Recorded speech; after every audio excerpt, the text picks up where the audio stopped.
Hello guys, in today's video I will be showing you how to fix emo can't open problem. So the answer is easy. Just go to the settings and then scroll down to the apps section and then go to the search and search emo and then go to the storage, and here you will find this clear cache option. Click on it. Now you can go check it if it worked, and if it didn't you can try to restart your phone or turn the Wi-Fi off and on, or the Bluetooth or the airplane mode.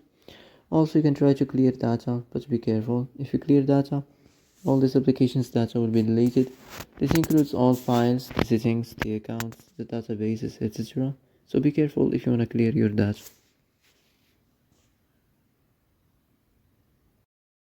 And that's it for today's video.